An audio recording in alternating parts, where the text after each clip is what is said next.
Tablet और capsule के MCQs देखने के बाद अब इस वीडियो हम पेरेंट्रल्स के एमसीक्यूज देखेंगे। स्टूडेंट्स, अगर आपने ये दोनों वीडियोस अभी तक नहीं देखी है तो इस वीडियो के बाद ज़रूर देखें, एंड स्क्रीन में आपको मिल जाएगी। Hello students, welcome back to our YouTube channel Target GPAT, the stair of success. I am Rahul Agarwal, founder of Target GPAT. Students, जैसा कि आपको पता है, जीपेट, नाइपर और अदर कॉम्पिटिटिव एग्जाम्स के लिए फार्मास्यूटिक्स में से tablet, capsule, parenterals, ophthalmic preparation कितने इंपॉर्टेंट टॉपिक्स हैं। तो स्टूडेंट्स, इस वीडियो को एंड तक देखिएगा, आपकी प्रिपरेशन के लिए बहुत ही ज़्यादा बेनिफिशियल होगी। तो चलिए शुरू करते हैं।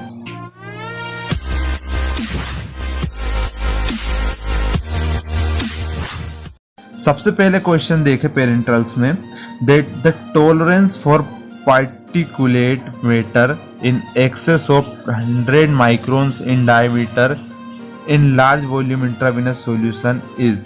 तो दिया हुआ है कि जो लार्ज वॉल्यूम इंट्रावेनस सॉल्यूशन होते हैं उनमें हम अगर 100 माइक्रोन्स के पार्टिकल वाले मैटर को यूज करें तो वो कितना हम कर सकते हैं, कितना टॉलरेबल होगा।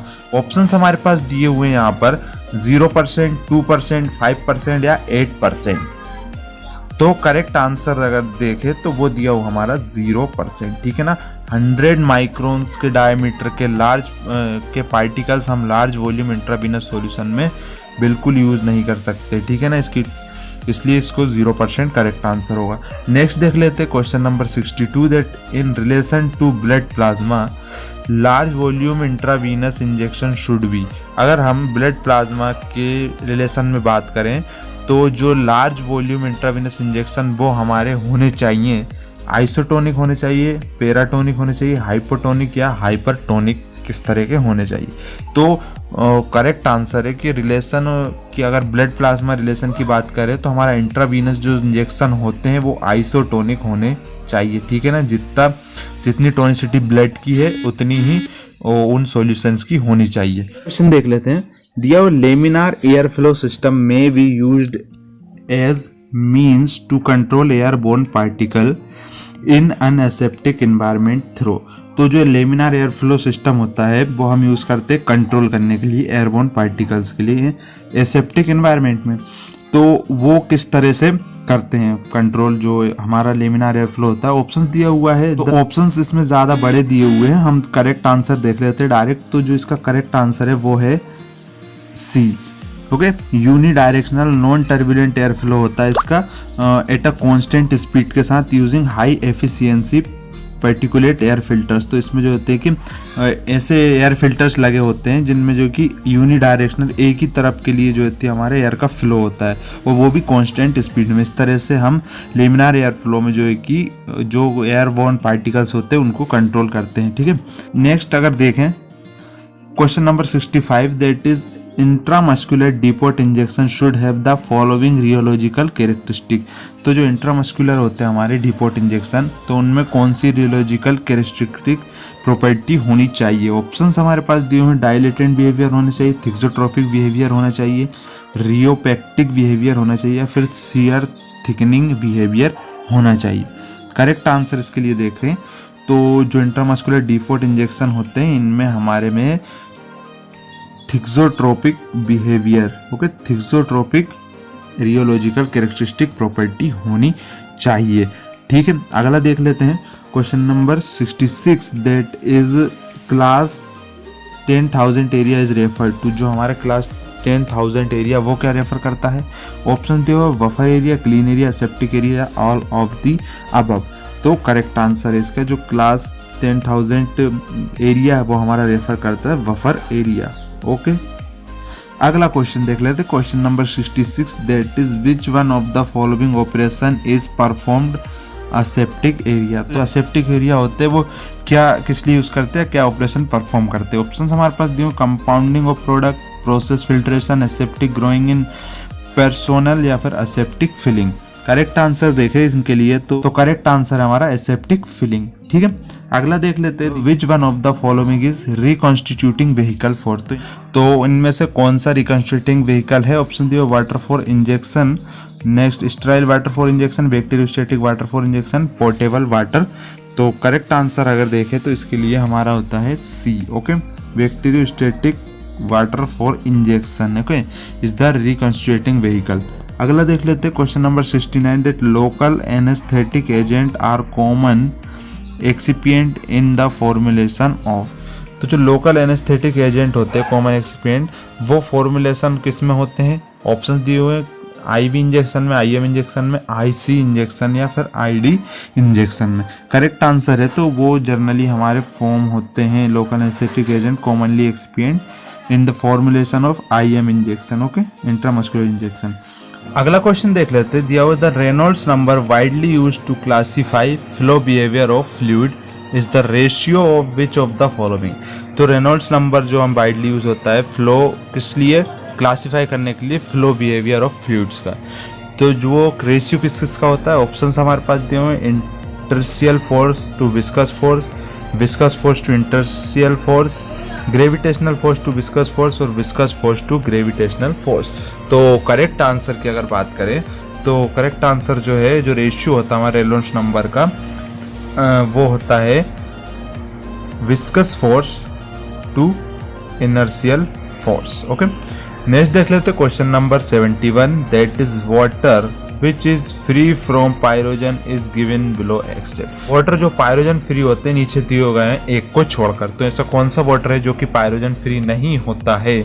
वो है हमारा ऑप्शंस देख लेते हैं। पहले दिए हुए हैं options bacteriostatic water for injection USP, sterile water for injection, water for injection और purified water for purified water USP, या फिर इसको ये बॉइल्ड वाटर फॉर इंजेक्शन भी हो सकता है। तो ठीक है, तो जो करेक्ट आंसर है जिसमें पायरोजन हो सकता है या मतलब फ्री फुल्ली पायरोजन फ्री नहीं होता है वो होता है हमारा प्यूरिफाइड वाटर ओके। जो प्यूरिफाइड वाटर होता है यूएसपी के अकॉर्डिंग वो पायरोजन फ्री नहीं होता है।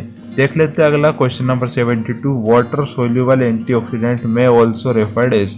तो जो वाटर सोल्यूबल एंटीऑक्सीडेंट्स होते हैं वो और भी जाने जाते हैं ब्लॉकिंग एजेंट्स के नाम से, सिनर्जिस्ट कहलाते हैं, रिड्यूसिंग एजेंट या बल्किंग एजेंट। तो आंसर दिया हो करेक्ट आंसर जो है वो वाटर सोल्यूबल एंटीऑक्सीडेंट्स होते हैं वो हमारे रिड्यूसिंग एजेंट भी रेफर करते हैं okay as a reducing agent refer किए जाते हैं। अगला देख लेते हैं 73 that is as per USP an extraneous mobile undissolved substance other then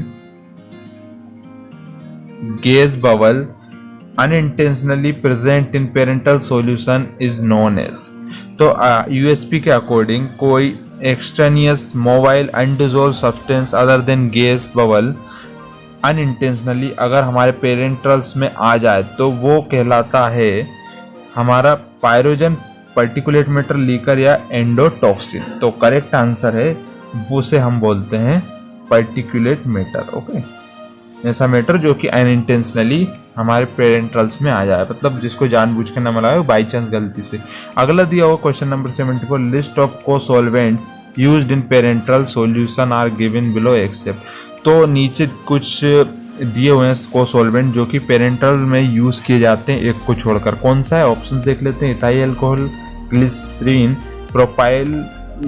propylene glycol and benzyl alcohol. तो इसका जो करेक्ट आंसर है जो कि हमारा को-सॉल्वेंट नहीं है या फिर जो पेरेंटल्स में यूज नहीं करते वो है हमारा बेंजाइल अल्कोहल ओके। अगला देख लेते हैं 75 विच one of the following tonicity modifier is not used in parental formulation. तो इनमें से कौन सा नीचे दिया हुआ है, इनमें से कौन सा टोनिसिटी मॉडिफायर हम पेरेंटल प्रिपरेशन की फॉर्मुलेशन में यूज नहीं करते हैं? Options glycerin, dextrose, boric acid या सोडियम सल्फेट। तो ऐसा कौन सा हमारा टोनिसिटी मॉडिफायर है जो कि हम पेरेंटल में यूज नहीं करते हैं? वो है हमारा boric acid okay. Boric acid को नहीं करते। नेक्स्ट देख लेते हैं 76 that blocking agent which is commonly used in the formulation of non aqueous parental preparation is. तो जो ब्लॉकिंग एजेंट जो कॉमनली यूज होते हैं हमारी नॉन एक्वस पेरेंटल प्रिपरेशन की फॉर्मुलेशन में कौन सा? ऑप्शन है हमारे पास प्रोपाइल ग्लाइलेट, सोडियम मेटाबिसल्फेट, सोडियम बिसल्फेट या थायोग्लाइकोलिक एसिड। करेक्ट आंसर की बात करें तो वो है हमारा जो ब्लॉकिंग एजेंट कॉमनली यूज होता है हमारी किसकी formulation of non aqueous parental preparation, वो है प्रोपाइल गैलेट। ओके, अगला 77 दैट ऑयल सोल्यूबल एंटीऑक्सीडेंट्स में ऑल्सो रेफर्ड है। जो ऑयल सोल्यूबल एंटीऑक्सीडेंट होते हैं वो ऑल्सो रेफर्ड होते हैं हमारे क्या नाम से जाने जाते हैं, blocking agent, true antioxidants, free radical, scavenger या all of the above.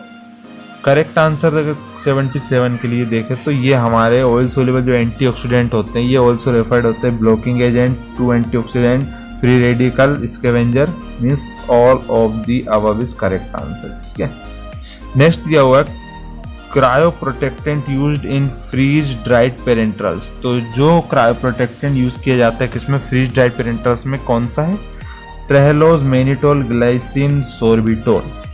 Correct answer देखें तो वो क्रायो प्रोटेक्टेंट जो कि हमारी फ्रीज ड्राइड पेरेंट्रल में यूज करते हैं होता है trehalose. Okay, 79 it is vertical laminar airflow hoods are required to protect personal and environment from। जो वर्टिकल लेमिनार फ्लो हुड्स होते हैं वो रिक्वायर्ड होते हैं किसके लिए, प्रोटेक्ट करने के लिए एनवायरनमेंट और पर्सनल को। किससे, ऑप्शंस हमारे पास जो इन्फेक्शियस मटेरियल से, नॉक्सियस केमिकल से, एंटी न्यूप्लास्टिक एजेंट से या फिर ऑल ऑफ दी अबव से। तो इसका करेक्ट आंसर बिल्कुल सही ऑल ऑफ दी अबव होगा। ठीक है ना, जो हमारे vertical laminar air flow hoods होते हैं वो रिक्वायर हमको प्रोटेक्ट किससे करते हैं, एनवायरनमेंट में इन्फेक्शियस मटेरियल से, नॉक्सियस केमिकल से और एंटी न्यूप्लास्टिक एजेंट से। नेक्स्ट देख लेते हैं क्वेश्चन नंबर 80 दैट इज को solvent used in parental solution is. तो जो पेरेंटल सॉल्यूशन में को सॉल्वेंट यूज किया जाता है कौन सा होता है, ऑप्शन है हमारे पास इथाइल एल्कोहल, मेनिटोल, सोर्बिटोल या बेंजाइल एल्कोहल। करेक्ट आंसर है हमारा इथाइल एल्कोहल को जो होता है वो को सॉल्वेंट यूज किया जाता है पेरेंटल सॉल्यूशन में। अगला देख लेते हैं question number 81 that is class 1 lakh area is referred as. 1 lakh मतलब जो क्लास 1 लाख जो एरिया वो क्या कहलाता है हमारा, ऑप्शन से क्लीन एरिया कहलाता है, सेप्टिक एरिया, बफर एरिया या फिर वेयर हाउस। तो इसका जो करेक्ट आंसर है वो कहलाता है हमारा क्लास 1 लाख एरिया हमारा कहलाता है clean area. Okay, 82 mechanism behind the haemolysis of blood cells caused by hypotonic solution. तो जो ब्लड सेल्स का हेमोलाइसिस होता है हाइपोटोनिक सॉल्यूशन द्वारा किस कारण से होता है, ऑप्शन दिए हुए एक्सोस्मोसिस के कारण से, एंडोस्मोसिस के कारण से, रिवर्स ऑस्मोसिस के कारण से या इलेक्ट्रो ऑस्मोसिस के कारण से। तो करेक्ट आंसर है ये हमारा हेमोलाइसिस जो होता है ब्लड सेल्स का है ना हाइपोटोनिक सॉल्यूशन की वजह से वो होता है एंडोस्मोसिस के कारण से। ठीक है ना, नेक्स्ट देख लेते हैं अगला that is when the term sterile doses form is used it refer to a product. जब हम किसी भी प्रोडक्ट के लिए स्टेराइल डोजेस फॉर्म यूज करते हैं उसका मतलब क्या होता है, ऑप्शन से free from particular matter, free from dissolve gases, free from living micro organism या फिर फ्री फ्रॉम पायरोजेंस। तो इसका जो करेक्ट आंसर है मतलब स्टेराइल डोजेस फॉर्म किसी प्रोडक्ट के लिए अगर हम यूज करते हैं तो उसका मतलब होता है free from living micro organism, मतलब उसमें कोई भी लिविंग माइक्रो ऑर्गेनिज्म नहीं है अगर वो स्टेराइल डोजेस फॉर्म है तो। अगला देख लेते हैं question number 84 and the second last question of this video that is the primary objective of the aseptic process is control and elimination of. तो जो हमारे जो एसेप्टिक प्रोसेस है उसका प्राइमरी ऑब्जेक्ट जो है कंट्रोल एंड एलिमिनेशन ऑफ। तो किसका कंट्रोल और एलिमिनेशन करता है हमारा एसेप्टिक प्रोसेस में, हम करते हैं वाइबल कंटामिनेशन का, पार्टिकुलेट कंटामिनेंट्स का, देन पायरोजेनिक कंटामिनेंट्स का या फिर ऑल ऑफ दी अबव। तो इसका जो करेक्ट आंसर है कि जो में प्राइमरी ऑब्जेक्टिव होता है हमारी एसेप्टिक प्रोसेस का ये कंट्रोल और एलिमिनेशन करता है वायबल कंटामिनेशन का। जो वायबल कंटामिनेंट्स होते हैं उनको कंट्रोल करता है और एलिमिनेट करता है। ओके, लास्ट क्वेश्चन देख लेते हैं इस वीडियो का, दिया हुआ है what will be the freezing point डिफरेंशन of isotonic dextrose solution. तो जो हमारा आइसोटोनिक डेक्सट्रोज सॉल्यूशन होगा डेक्सट्रोज उसका जो फ्रीजिंग पॉइंट डिप्रेशन क्या होगा। ऑप्शन हमारे पास है -0.52 degree centigrade, -0.12 degree centigrade, -0.09 degree centigrade या फिर -0.58 डिग्री सेंटीग्रेड। करेक्ट आंसर इसके लिए है that 0.52 degree centigrade is the freezing point depression of isotonic dextrose solution. Okay students, so students अभी हमने 25 इंपॉर्टेंट MCQs देखे पेरेंट्रल्स के। उम्मीद है आपको समझ आए होंगे। तो इस वीडियो में इतना ही। अगली वीडियो में हम ऑप्थेल्मिक के देखेंगे। तो फिर मिलते हैं अगली वीडियो में। बाय।